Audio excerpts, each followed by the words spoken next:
25 August 2025 Osmania విశ్వవిద్యాలయంలో తెలంగాణ రాష్ట్ర ముఖ్యమంత్రి రేవంత్ రెడ్డి ప్రసంగం. ఇది తెలంగాణ వ్యాప్తంగా చాలా చర్చనీయాంశంగా మారింది. చాలామంది మాట్లాడుతూ ఉన్నారు. ఇంకా యూట్యూబ్ ఛానల్స్, మీడియా, ఎలక్ట్రానిక్ మీడియాలో చర్చ జరుగుతూనే ఉంది. ఎందుకు ఇంత చర్చ? ముఖ్యమంత్రి గారు రోజు చాలా సమావేశాల్లో పాల్గొంటూ ఉంటారు కదా, చాలా ఉపన్యాసాలు ఇస్తూ ఉంటారు కదా, వాటి మీద లేని చర్చ దీని మీద ఎందుకు అనే ప్రశ్న వేసుకుంటే, ఉస్మానియా విశ్వవిద్యాలయంలోకి ఇటీవలి కాలంలో ఒక 30 సంవత్సరాల కాలాన్ని తీసుకుంటే ఏ ముఖ్యమంత్రి ఉపన్యాసించని పద్ధతిలో ఉపన్యాసించారు. బహుశా నాకు తెలిసి 2005లో రాజశేఖర రెడ్డి గారు జస్ట్ అట్లా ఇంజనీరింగ్ కాలేజీకి ఏదో ఒక చిన్న ఫంక్షన్ కోసం వచ్చారు అని విన్నాను. 2017లో కేసీఆర్ గారు ఉస్మానియా విశ్వవిద్యాలయానికి 100 సంవత్సరాల సంబరాల సందర్భంగా వచ్చారు. ప్రణబ్ ముఖర్జీ గారు ముఖ్య అతిథిగా వచ్చారు.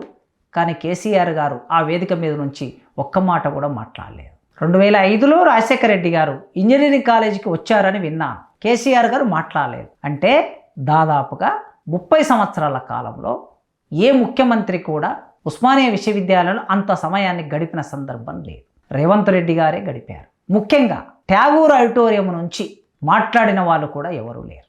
రేవంత్ రెడ్డి గారు మాట్లాడారు. ఏం మాట్లాడారు రేవంత్ రెడ్డి గారు? మాట్లాడిన ఉపన్యాసం మీదే చర్చ. ముఖ్యమంత్రులు ఉస్మానియా విశ్వవిద్యాలయంలోకి రావడానికి ఒక కాలములో భయపడ్డారు, మరో కాలములో కోపం పెంచుకున్నారు. కానీ రేవంత్ రెడ్డి గారు వచ్చారు. నిర్మాణమైన 2 హాస్టళ్లని ఇనాగ్రేట్ చేశారు. నిర్మాణం కావలసిన 2 హాస్టళ్ళకి శంకుస్థాపన చేశారు. ఒక library, reading room, extension reading room శంకుస్థాపన చేశారు. విద్యార్థులకి 200 మంది విద్యార్థులకి సింగరేణి సహకారంతో పిహెచ్డి చేసే 200 మంది విద్యార్థులకి ఫెలోషిప్ ఇవ్వడానికి ఒక పథకాన్ని రూపొందించారు. అదేవిధంగా విదేశాలకు వెళ్ళడానికి ఎవరైనా విద్యార్థులు డబ్బులు లేకపోతే, ఒక మంచి సెమినార్కి అటెండ్ కావాలనుకుంటే వాళ్ళకు సంబంధించిన ఆ వీసాకి ఖర్చులకి కావలసిన డబ్బును సమకూర్చడానికి మరో పథకాన్ని వారు ఆవిష్కరించారు. ఇది ఉస్మానియా యూనివర్సిటీలో 25వ తారీఖు నాడు జరిగినటువంటి. ఇవన్నీ ఓకే, వీటి మీద చర్చ జరగటం లేదు. ఓపెన్ అయిన హాస్టళ్ల మీద చర్చ జరగటం లేదు, లేదా శిలాఫలకం వేసిన వాటి మీద చర్చ జరగటం లేదు, లేదా ఆయన ప్రారంభించిన సీఎం ఫెలోషిప్ పథకం మీద చర్చ జరగటం లేదు. చర్చల్లో దేని మీద జరుగుతుందంటే ఉపన్యాసం మీద జరుగుతుంది. ఎందుకు అంత అంటే, సీఎం గారు ఒక 3 విషయాలే తన ఉపన్యాసంలో ప్రధానంగా ప్రస్తావన చేశారు. ఒకటి, ఉస్మానియా విశ్వవిద్యాలయం అనేది ఇది కేవలం రాళ్లతో నిర్మాణం చేసిన ఒక విశ్వవిద్యాలయం మాత్రమే కాదు, ఇది తెలంగాణకి ప్రతిబింబము అన్నాడు.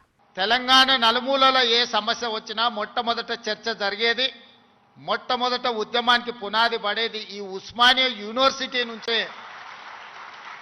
కేవలం ఉస్మానియా యూనివర్సిటీ చదువుకోవడానికి, ప్రభుత్వ ఉద్యోగాన్ని సాధించడానికి కాదు, ఈ తెలంగాణ సమాజమైన 4 కోట్ల ప్రజలకు ఏ సమస్య వచ్చినా ఆ సమస్య మాదిగా భావించి చదువుతో పాటు పోరాటాన్ని నేర్పిన ఉస్మానియా యూనివర్సిటీ ఈనాడు తెలంగాణ రాష్ట్ర సాధనలో రాజకీయ పార్టీలు, రాజకీయ నేతలు వైఫల్యం చెంది ఇక మా వల్ల కాదు అని కాడి కింద పడేసినప్పుడు ఉస్మానియా యూనివర్సిటీ విద్యార్థులు ఉద్యమ బాట పట్టిన తర్వాతనే ఈ తెలంగాణ రాష్ట్ర సాధన కళ సాకారమైంది. నిజమే, ఉస్మానియా విశ్వవిద్యాలయము 108 సంవత్సరాలు దాటింది. 108 సంవత్సరాల కాలంలో తెలంగాణ ప్రాంతమే కాదు, తెలుగు నేల అనుభవించిన పురిటి నొప్పుల్లో ఉస్మానియా విశ్వవిద్యాలయం ఉంది. తెలుగు నేల పెనుగులాటలో ఉస్మానియా విశ్వవిద్యాలయం ఉన్నది. అందుకే ఆయన ఇది తెలంగాణకి ప్రతిబింబము అన్నాడు. ఇది చారిత్రక వాస్తవమే. ఈ ప్రతిబింబములో ఏముండాలి? 2వ మాట చెప్పాడు. అనేక భావాలు ఉండాలి, సిద్ధాంతాలు ఉండాలి, సిద్ధాంతాల మధ్య చర్చ జరగాలి, అసమ్మతి ఉండాలి, అన్నీ ఉన్నప్పుడే మేధస్సు వికసిస్తుంది అని 2వ మాట చెప్పాడు. మీ తలరాతలు మారాలంటే మీరు చదువుకోవాలి. చదువు ఒక్కటే పరిష్కారం. చదువు ఒక్కటే మిమ్మల్ని గుణవంతులు చేస్తుంది, ధనవంతులను చేస్తుంది, శ్రీమంతులు చేస్తుంది, ఈ తెలంగాణ సమాజంలో మిమ్మల్ని భాగస్వాములను చేస్తుంది. ఇక్కడ జార్జి రెడ్డి ఉన్నాడు, జంపాల ప్రసాద్ ఉన్నాడు, గద్దర్ ఉన్నాడు, పివి నరసింహారావు ఉన్నాడు, జయపాల్ రెడ్డి ఉన్నాడు, మగ్దు మొయిద్దీన్ ఉన్నాడు. చదువుకున్నారు. వీళ్ళందరూ చదువుకుని భిన్నమైన భావాలు కలిగిన వాళ్ళు ఉన్నారు. విద్యాసాగర్ రావు ఏబీవీపీ బీజేపీ పార్టీకి సంబంధించిన వ్యక్తి. ఇలా అన్ని భావాలకి ఇదొక వేదిక. అన్ని భావాల మధ్య చర్చ జరగాలి, ప్రజాస్వామికమైన వాతావరణం ఉండాలి, భావ సంఘర్షణ ఉండాలి అనే విషయాన్ని ప్రస్తావన చేశాను. అందుకే ఉస్మానియా విశ్వవిద్యాలయం కేవలం చదువులకి పట్టాలకి మాత్రమే కాదు, ఇక్కడ ఆలోచనలు వికసించి ఒక ప్రజాస్వామిక వాతావరణం రూపొందడానికి ఇది వేదికగా పనిచేస్తుందని రెండో విషయంగా చెప్పాడు. ఇక మూడో విషయం, ఉస్మానియా విశ్వవిద్యాలయం కేవలం ఆరాట పోరాటాలకు నిలయమే కాకుండా మేధస్సుకు కూడా నిలయము. ఇక్కడి నుంచి ఎందరో మేధావులు ఎదిగారు. ఆ మేధావులు పరిశోధనల ద్వారా, బోధన ద్వారా, పరికల్పనల ద్వారా, తమ ఆలోచనల ద్వారా భారత సమాజాన్ని సుసంపన్నం చేశారు. తెలుగు సమాజం అభివృద్ధి కావడానికి, పురోగమించడానికి దోహదపడ్డారు. ఇది ఆయన మాట్లాడేది. ఈ మూడు విషయాలతో పాటు గత 10 సంవత్సరాల కాలంలో ఉస్మానియా విశ్వవిద్యాలయానికి ఫండింగ్ ఇవ్వకుండా దీన్ని చంపాలనే ప్రయత్నం చేశారు, నిర్వీర్యం చేశారు, దీన్ని ఖతం చేయాలనుకున్నారు పాలకులు అన్నాడు. ఎందుకంటే మన ఇళ్ళల్లో మనం వుడ్ వర్క్ చేసుకున్నప్పుడు ఇట్లనే కనిపిస్తుంది, లాస్ట్కి ఇట్లా చూస్తే మొత్తం డొల్లయిగా అనిపిస్తుంది. తెలంగాణ సమాజాన్ని కూడా వాళ్ళు ముసిగేసుకున్న చెదల్లాంటి వాళ్ళు ఈ తెలంగాణ సమాజం బాగు కోరుకోరు, ఉస్మానియా యూనివర్సిటీని బతకనియరు, మళ్ళీ వచ్చిండ్రంటే ఆలోచనలకు కూడా వచ్చినా ఈ ఉస్మానియా యూనివర్సిటీని ఉంచరు. లేఅవుట్లు వేసి ప్లాట్లు అమ్ముకుంటారు తప్పితే ఈ ఉస్మానియా యూనివర్సిటీని ఉంచరు. ఎందుకంటే చదువుకోవద్దు, వాళ్ళ ఏకైక కుట్ర ఒక్కటే, గొల్లోళ్ళు గొర్రెలు పెంచుకోవాలి, మాదిగోళ్ళు చెప్పులు కుట్టుకోవాలి, గౌన్లోళ్ళు ఈదులు గీసుకోవాలి, ముదిరాజులు చేపలు పట్టుకోవాలా, వాళ్ళు మాత్రం దొరలు మాత్రం రాజ్యాలు ఏలుకోవాలి. గింతనే సింపుల్ ఫిలాసఫీ వాళ్ళది. నాది దానికి విరుద్ధం. మా పిల్లలు, మా తమ్ముళ్ళు, మా చెల్లెళ్ళు డాక్టర్లు, లాయర్లు, ఇంజనీర్లు కావాలి. ఈ 4 విషయాలని వారు మాట్లాడారు. సాధారణంగా ఇలాంటి విషయాలన్నిటినీ ఎవరు మాట్లాడతారు అంటే అభ్యుదయవాదులు మాట్లాడతారు, ప్రగతిశీలవాదులు మాట్లాడతారు, కమ్యూనిస్టులు మాట్లాడతారు. కానీ రాష్ట్ర ముఖ్యమంత్రి మాట్లాడాడు. అందుకే చర్చ. 5వ అంశంగా ఆయన ఏం మాట్లాడాడు? ఉస్మానియా విశ్వవిద్యాలయంలో ఉన్న అధికారులు తమకేం కావాలో కూడా అడగడానికి పేదరికంతో ఉన్నారు, అడగలేకపోతున్నారు. అట్లా అడగలేకపోవడం కూడా ఒక రకమైన పేదరికమే అనే భావాన్ని ఆయన చెప్పి, ఈ యూనివర్సిటీకి ఏం కావాలో మీరు నిర్ణయించుకోండి. 1000 కోట్ల, 3000 కోట్ల, ఇన్ని కోట్ల రూపాయలు ఇస్తున్నాము అన్ని పథకాలకి, విద్యకి మేము ఖర్చు పెట్టడానికి వెనుకాడేది లేదు. ఎందుకంటే ఉస్మానియా విశ్వవిద్యాలయం తెలంగాణకి ఆత్మ వంటిది గనక దాన్ని కాపాడుకోవడం మనందరి బాధ్యత అని వారు 5వ అంశంగా మాట్లాడారు. చదువు ఒక్కటే మిమ్మల్ని సమాజంలో గుర్తింపు, గౌరవాన్ని ఇస్తుంది. ఆ చదువుకు ఏం కావాలన్నా చేసే బాధ్యత నాది. మీ సోదరుడిగా, మీ వాడిగా నేను మాటిస్తున్నా. ఏం కావాలనో అడగండి, అన్నిది ఇచ్చే బాధ్యత నాది. ఇంకో దగ్గర అయితే అవసరమైతే ఆపుతా, ఇంకెక్కడన్నా అడ్జస్ట్మెంట్ ఉంటే అక్కడనో ఇక్కడనో ఇంకేదాన్ని ఉంటే నల్లా బంద్ చేసి అయినా కాలు ఇక్కడ మలుపుతా. మీరేం ఫికర్ పెట్టుకోకరి, నేనున్నా, మీరు కావాల్సింది చేసుకోండి. ఈ 5 అంశాల చుట్టూ చర్చ జరుగుతుంది. రేవంత్ రెడ్డి గారికి ఈ సందర్భంగా గుర్తు చేయవలసింది, విజ్ఞప్తి చేయవలసింది, కోరవలసింది, డిమాండ్ చేయవలసింది, వారు మాట్లాడిన మాటలన్నీ సత్యమే. రాజకీయ ఉపన్యాసం కూడా ఇచ్చారు వాళ్ళు మధ్యలో. సాధారణంగా ప్రత్యర్థులు, బీఆర్ఎస్ పార్టీకి సంబంధించిన ప్రత్యర్థులు కేసీఆర్, కేటీఆర్, ఇతర నాయకులు ఉంటారు కనుక రాజకీయ ప్రత్యర్థుల మీద ఉపన్యాసం ఇచ్చారు. ప్రత్యర్థుల మీద చెప్పినటువంటి విషయాలని ఇక్కడ మనం పెద్దగా చర్చనీయాంశంగా మార్చవలసిన అవసరం లేదు. కానీ ఆయన విశ్వవిద్యాలయ భావజాలానికి, విలువలకి సంబంధించిన విషయం చెప్పాడు.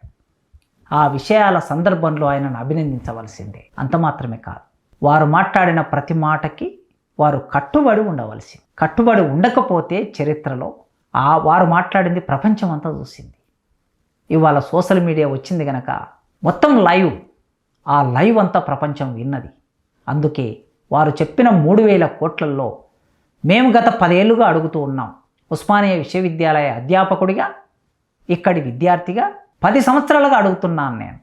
ఉస్మానియా విశ్వవిద్యాలయానికి 1000 కోట్లు ఇవ్వండి, ఇక్కడ ఖాళీగా ఉన్న 800 పోస్టులు భర్తీ చేయండి, అద్భుతాలు సృష్టిస్తాం అని చాలా సందర్భాల్లో నేను మాట్లాడాను. వారు అన్నారు, స్టాన్ఫోర్డ్ యూనివర్సిటీ, ఆక్స్ఫర్డ్ యూనివర్సిటీ, ఆయా విశ్వవిద్యాలయాల సంవత్సరం బడ్జెట్టు 1000 కోట్లు, 10,000 కోట్లు ఉన్న విశ్వవిద్యాలయాలు ఉన్నాయి. ప్రపంచవ్యాప్తంగా వాటి ప్రభావం కూడా అట్లా ఉంటుంది. అందుకే చదువుకోవడానికి అందరూ ఆయా విశ్వవిద్యాలయాల్లోకి ప్రపంచవ్యాప్తంగా వెళ్తూ ఉంటారు. ఉస్మానియా విశ్వవిద్యాలయానికి ఒక 1600 ఎకరాల భూమి ఉన్నది. ఇంత విశాలమైన భూమి ఏ విశ్వవిద్యాలయానికి లేదు. ఉస్మానియా విశ్వవిద్యాలయంలో గత 80 సంవత్సరాల కింద నిర్మాణం చేసిన ఆర్ట్స్ కాలేజ్ ఉన్నది. 60 ఏళ్ల కింద నిర్మాణం చేసిన భవనాలు ఉన్నాయి. చెక్కు చెదరకుండా ఇన్ఫ్రాస్ట్రక్చర్ ఉన్నది. Science college, arts college, law college, engineering college, commerce college, education college, ఇవన్నీ చెక్కు చెదరకుండా ఉన్నాయి. ఇది ఇన్ఫ్రాస్ట్రక్చర్. ఈ యూనివర్సిటీకి బలం. భూమి దీనికి ఉండటం ఒక అవకాశం. హైదరాబాద్ నడిబొడ్డులో ఉన్నది. ఇదొక అనుకూలత. కానీ లేనిదల్లా ఏమిటంటే అధ్యాపకుల కొరత. నాణ్యమైన అధ్యాపకులు ఉంటే నాణ్యమైన బోధన జరుగుతుంది. నాణ్యమైన బోధన జరిగితే నైపుణ్యం వస్తుంది విద్యార్థులు. నైపుణ్యం వస్తే ప్రపంచంలో ఎక్కడైనా బతుకుతారు. వారే అంటున్నారు స్కిల్ యూనివర్సిటీ పెట్టారు. మరి స్కిల్ లేకుండా మనిషి ఎక్కడ బతకలేరు. ఈ రోజుల్లో పోటీ ప్రపంచంలో నైపుణ్యం ఉంటేనే నిరుద్యోగుడికి ఉద్యోగం వస్తుంది. ఆ నైపుణ్యం రావాలంటే మొట్టమొదలు చేయవలసింది అధ్యాపకుల నియామకం. 800 అధ్యాపకుల్ని వెంటనే వారు నియామకం చేయడానికి కావలసిన ప్రాసెస్ను మొదలుపెట్టాలి.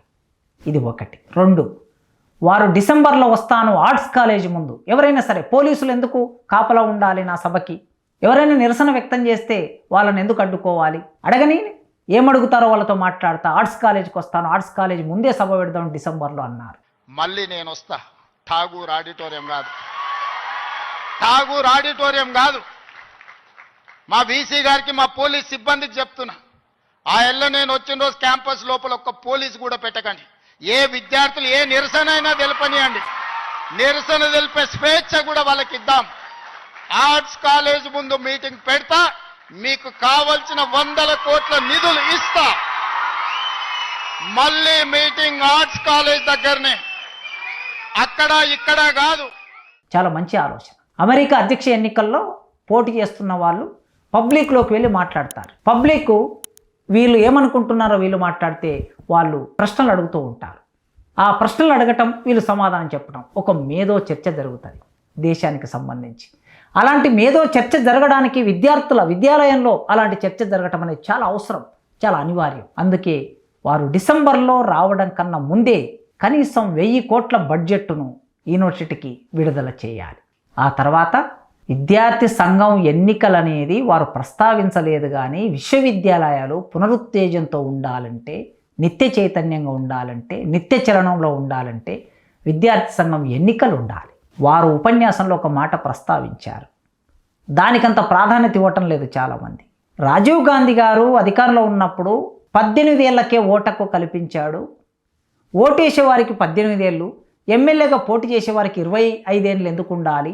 21 ఏళ్లకే పోటీ చేయొచ్చు కదా ఎమ్మెల్యేలు అనే ఒక ప్రస్తావన చేశాడు. నిజమే, ఈనాటి సమాజంలో మారిన పరిస్థితుల్లో, మారిన విజ్ఞానంలో 21 ఏళ్లకు ఎమ్మెల్యేగా పోటీ చేసే అవకాశం ఇవ్వచ్చు. కానీ అలాంటి నాయకత్వం ఎదగాలంటే మొట్టమొదలు విద్యార్థి సంఘం ఎన్నికలు కాలేజీల్లో ఉంటే ఆ ఎన్నికల ద్వారా ఒక ప్రాసెస్ నేర్చుకొని వాళ్ళు ముందుకు వస్తారు. కనుక విశ్వవిద్యాలయాల్లో ఎన్నికలు నిర్వహించడానికి కావలసిన ఆలోచన విధానాన్ని, ఉత్తర్వులని కూడా ముఖ్యమంత్రి గారి నుంచి రావాల్సి ఉన్నది. ముఖ్యమంత్రి గారు మాట్లాడారు. కానీ పౌర సమాజం బాధ్యత చాలా ఎక్కువ. పౌర సమాజం ఒత్తిడి పెట్టాలి. రాజకీయ నాయకులు కొన్ని సందర్భాల్లో వారు మాట్లాడిన మాటలను మర్చిపోవచ్చు, వేరే ప్రాధాన్యతలు ముందుకు రావచ్చు, ఇది అప్రధానంగా మారవచ్చు. మారినప్పుడు ఈ పౌర సమాజం అలర్ట్గా ఉండి ముఖ్యమంత్రి గారి మీద ఒత్తిడి పెట్టవలసిన బాధ్యత, ప్రభుత్వం మీద ఒత్తిడి పెట్టవలసిన బాధ్యత ఉస్మానియా విశ్వవిద్యాలయం విద్యార్థుల మీద ఉన్నది, అధ్యాపకుల మీద ఉన్నది, మేధావుల మీద ఉన్నది, పౌర సమాజం మీద ఉన్నది, మొత్తం తెలంగాణ సమాజం మీద ఉన్నది. ఎందుకంటే మొత్తం తెలంగాణ సమాజానికి గుండె లాంటిది, ఆయుపట్టు లాంటిది ఉస్మానియా విశ్వవిద్యాలయం. దాన్ని కాపాడుకుంటే 30,000 మంది విద్యార్థులకి మనం మేలు చేసిన వాళ్ళం అవుతాం. ప్రైవేటు విశ్వవిద్యాలయాలు వచ్చాయి. హైదరాబాద్ చుట్టుముట్టు ప్రైవేటు విశ్వవిద్యాలయాలు మోహరించాయి. ఆ ప్రైవేటు విశ్వవిద్యాలయాల్లో నేర్పుతున్న నైపుణ్యాలు మన దగ్గర లేకపోతే మన విద్యార్థులు వాళ్ళతో పోటీ పడలేరు. ప్రైవేటు విశ్వవిద్యాలయంలో చదువుకున్న వాళ్ళు, ఉస్మానియా విశ్వవిద్యాలయంలో చదువుకున్న వాళ్ళు ఇద్దరు ఒకే దగ్గరికి పోటీకి వెళ్ళినప్పుడు ఆ ప్రైవేటు వాళ్ళతో పోటీని తట్టుకోకపోతే మన పిల్లలకి ఉద్యోగాలు రావు. ప్రైవేటు విశ్వవిద్యాలయంలో చదువుకున్న వాళ్ళకే ఉద్యోగాలు వస్తాయి. అందుకే ఇక్కడి తెలంగాణ సమాజపు మట్టి బిడ్డలకి నైపుణ్యాలను నేర్పించాలంటే ఉస్మానియా విశ్వవిద్యాలయమే ఏకైక ఆధారం. హాస్టల్ భవనాలు పెద్ద ఎత్తున నిర్మాణం చేయాలి. వాటికి కావలసిన డబ్బును కేటాయించాలి. ఖాళీలను భర్తీ చేయాలి. కావలసిన బడ్జెట్ను ఇవ్వాలి. అప్పుడే నైపుణ్యం వికసిస్తుంది.